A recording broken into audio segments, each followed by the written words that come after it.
Sa ang aking vlog for today. So, yung trasil ko, nagpalit ako ng bearing dahil nasira yung motor. Yung bearing, lumalagitik. So, mga nasa 4 na taon na kasi yan. So, kailangan din papalitan. So, may natabi naman maintenance. So, yan. Hindi ko na pinakita kung kasi kanina namasada ako, lumalagitik eh. Ngayon, papakita ko sa inyo. Ayun.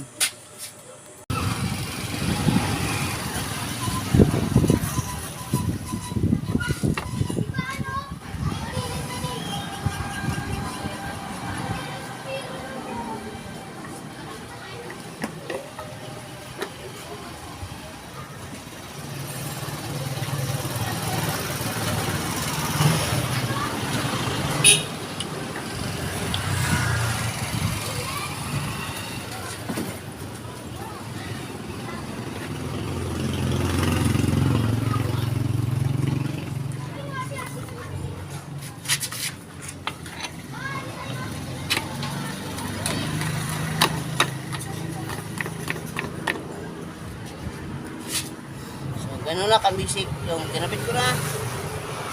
Yan, tanggal ko na yung gulong. Ito. So ngayon, i-share ko lang sa inyo paano kung wala kasi ibang content. Ito lang. So papakita ko sa inyo itong bearing na. Ito bumili na ako ng bearing. Yan. So ito parang bearing na mga ganito ko. Pwede pa naman to. Lalagyan ko ng grasa. So naubusan ako ng grasa. So, bibili pa ako at may kabit ko ng bago na lang. Kabiak lang naman ang ano. So, ang binili ko, isa lang.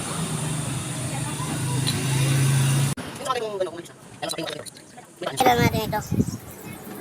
So, ito sa pupuluputan na natin ang lambre ng kumapan.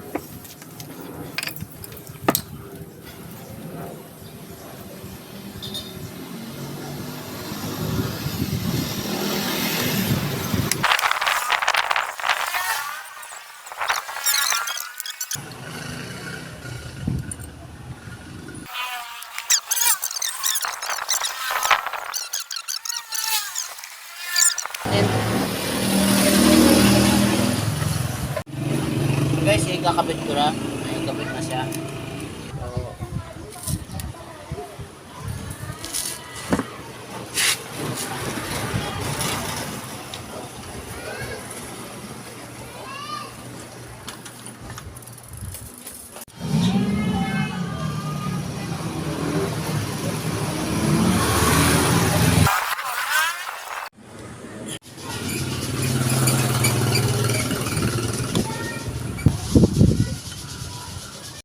at ngayon, nailagay ko na guys. So, naparangbuhan na ako. Hindi pa tapos yan. So, lubos-lubosin ko na gumawa ngayon. Dahil ginawa ko naman na siya. So, ngayon, lubos-lubosin ko naman. So, yan. Ginawa ko na rin pati placer. So itong placer na to, ano talaga, kapigay na. So ngayon, ginawan ko lang paraan. So diretso na siya. Yan. Diretso na. Kung nakita nyo, yun o. Oh. So ngayon, ang problema ngayon ito, so dati ko na nilagyan to na, pinagawa ko na to. So ngayon, mabot man na siya ng mga 3 taon.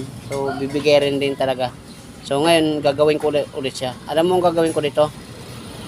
Manood kayo. Ko doon sa oil seal ng shock ng ano sa telescopic ng motor ko. So tip ko sa mga wala pang pambili kagaya ko. So kahit gawan mo natin paraan. Di mo natin papagawa. So kailangan ko ng screw. At siyempre sabon. Nagtataka bakit anong purpose nito? Screw ay Phillips screw, flat screw saka sabon. At siyempre di pa mawala yan. Kutsilyo. So ngayon panurin natin kung paano to siya gawin. Basic diskarte lang yun.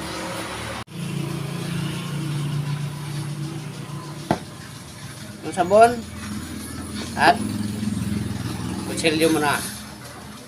So, gagadgarin lang natin siya.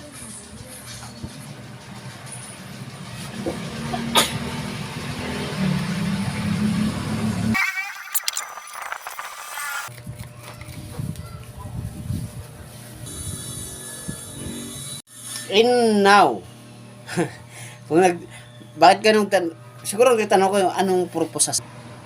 So, wala naman kong pang kayod. So, pwede na sa kaskasin ng kutsilyo. Yun ang purpose sa kutsilyo. Tara, samahan nyo ako at pupunta natin sa aking Ducati.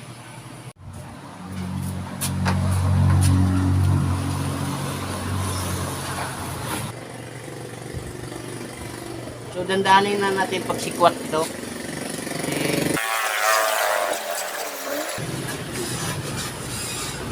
Yun guys, kung nakita nyo. So, palitan na lang kasi ng wheel seal to. So, gawa na lang dito yung paraan. Wak. Ito kasi nyo to. Sabon yan. So, alam mo ba kung ilang taon yan inabot? 2 taon, mahigit. So, ngayon ko ulit siya lalagyan. So, ang tagal ko na kasi itong wheel seal na ito, mga nasa 3 taon na to. So, hindi ko naman na pinagawa. So, ganito lang parang ginawa ko. So, linisin nyo muna madumi kasi mga langis-langis yan. Dito lumalabas yung langis yan. Yan, oh.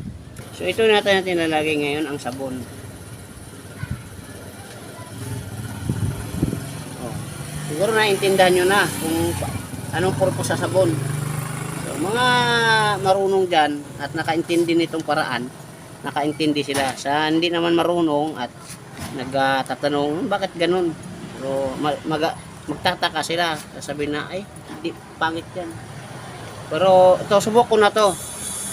Subok ko na itong ginawa ko na yan. Paikot lang. Lalagyan nyo lang ng wheel seal yan, paikot. Ito na, dito. Yan. O, dito, balik ka dati, balik ka.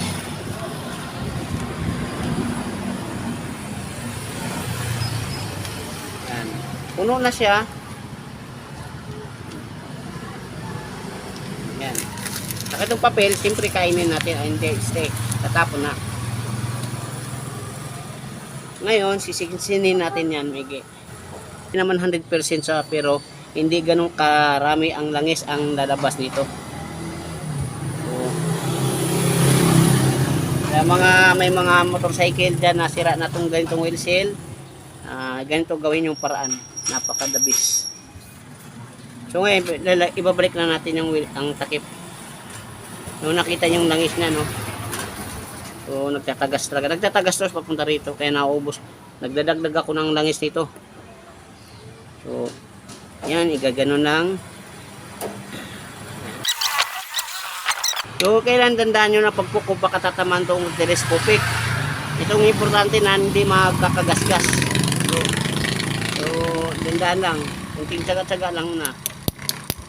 Yan, ganyan lang. Babaon din. Dandahan lang. Huwag ka mamadali. Papasok din yan. Wow!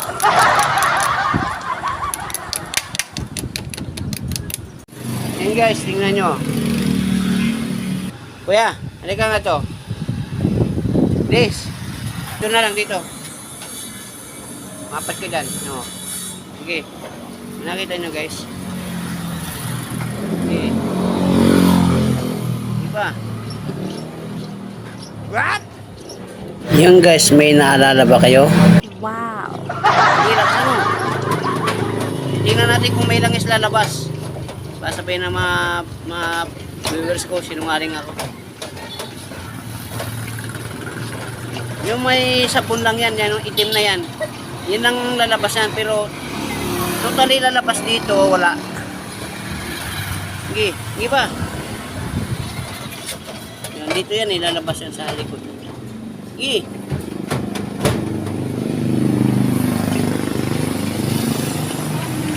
Okay. Karel, nung nakita nyo, so ang lumalabas lang talaga niya dito sa, yan. Kasi dito yan eh. So ngayon nakikita nyo, ito sa nakita mo, langis din yan. So hanggang dyan lang yan siya, ganyan lang. Puro ganyan lang siya. Hindi dagat totally, lalabas yan dito, talagang tagas talaga dyan. Diyan ang sanhi sa lalong nasisira ang wheel seal natin. So, ganito lang basic na paraan lang. Yan, di ba? Okay. Naayos ko na ang preno at in-adjust ko na itong pinakano niya. At siyempre itong placer, naayos ko na. So, nag-fit na rin ako ng kadena. Yan. Salamat guys sa panunod sa aking video for today.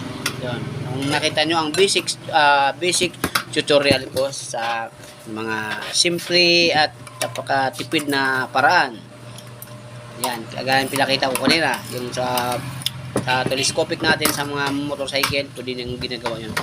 So kung nakita nyo naman na kahit anong laro ng shop nyo, lumalabas lang kunti ang langis, pero di as in talagang tumutulo. So sana natutunan nyo ang aking munting tutorial.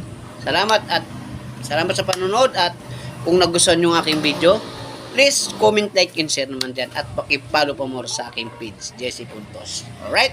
Salamat mga ka-real natin at mga followers ko. I love you so much.